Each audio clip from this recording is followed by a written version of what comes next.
सो आज हम करने वाले हैं ये वाला क्वेश्चन। तो इसमें कह रहा है भाई दो नंबर है, एक है प्राइम नंबर, एक है कंपोजिट नंबर। तो भाई लिख देते हैं क्या यहाँ पे, प्राइम नंबर। प्राइम नंबर कौन से होते हैं, 2, 3, 5, जो सिर्फ अपने टेबल से डिवाइड होते हैं। उसको से बोला कि वो नंबर कौन सा है, पी। एक कौन से है, कंपोजिट नंबर। तो कंपोजिट नंबर कौन से होते हैं, 4, 6, 8, ये सारे क्या हो गए, कंपोजिट नंबर हो गया। और ये प्राइम नंबर। कंपोजिट नंबर को उसने बोला है सी से। ठीक है, आपने क्वेश्चन पढ़ लिया होगा। ठीक है, थोड़ा मैं कुछ करता हूँ यहाँ पे। ये प्राइम नंबर, ये कंपोजिट नंबर। पता होगा आपको प्राइम नंबर कंपोजिट नंबर के बारे में। तो प्राइम नंबर ऑड भी हो सकते हैं, इवन भी हो सकते हैं। ठीक है, कंपोजिट नंबर ऑड भी हो सकते हैं और इवन भी हो सकते हैं। ठीक है, तो थोड़ा यहाँ पे गलती हो गई, इवन भी हो सकते हैं। ठीक है, ठीक है। अब देखो पहला स्टेटमेंट क्या कह रहा है कि अगर मैं p प्लस सी को लूँ तो मैं अगर ऑड ऑड लूँगा तो क्या आएगा, इवन आएगा। और ऑड माइनस ऑड करूँगा तो क्या आएगा, इवन आएगा।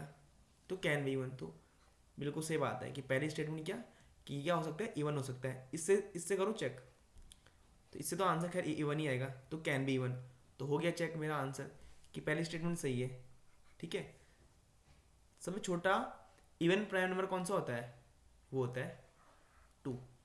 सबसे छोटा कंपोजिट नंबर कौन सा होता है, इवन, वो होता है 4। सबसे छोटा और कंपोजिट नंबर कौन सा होता है, 9। तो ये छोटी छोटी बातें ध्यान रखना आप। ठीक है, तो पहली स्टेटमेंट सही होगी। दूसरा देखते हैं, 2p plus C can be odd. अब देखो हो सकता है, कैन बी पूछ रहा है। ठीक है, अब देखो 2 का मल्टीपल क्या होगा, हमेशा इवन नंबर ही बनेगा। 2 की मल्टीप्लाई आप किसी के साथ भी कर दो। ठीक है, तो अगर मैं यहाँ पे क्या लूँगा, और लूँगा, तब भी क्या बनेगा, ये इवन बनेगा। और फिर मैं कोई कंपोजिट नंबर लेता हूँ। ठीक है, कंपोजिट नंबर ऑड भी हो सकता है, इवन भी। तो अगर मैं क्या लूँ, और कंपोजिट नंबर लो 9, तो 9 और मैं बोलता हूँ 6, तो कितना बन गया, 15। ठीक है, मैंने क्योंकि पी क्या लिया था, 3 लिया था। तो आप कर सकते हो ऐसे, तो ये भी हो सकता है। P C can be odd.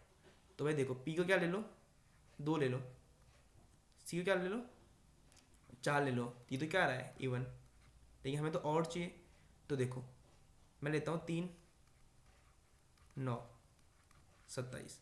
3 क्या है मेरा प्राइम नंबर, 9 क्या है कंपोजिट नंबर। ठीक है, तो मतलब कौन कौन से हैं, तीनों क्या हैं, सही हैं।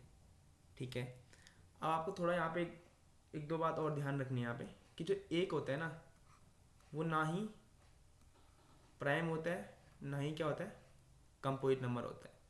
ठीक है, ये बात ध्यान रखनी है, तभी तो मैंने यहाँ लिखा नहीं। ठीक है, और सबसे छोटा 2 डिजिट नंबर वाला प्राइम नंबर कौन सा होता है, ये होता है 101। ठीक है, ध्यान रखना।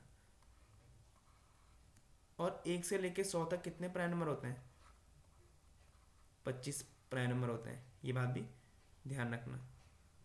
ठीक है, ठीक है।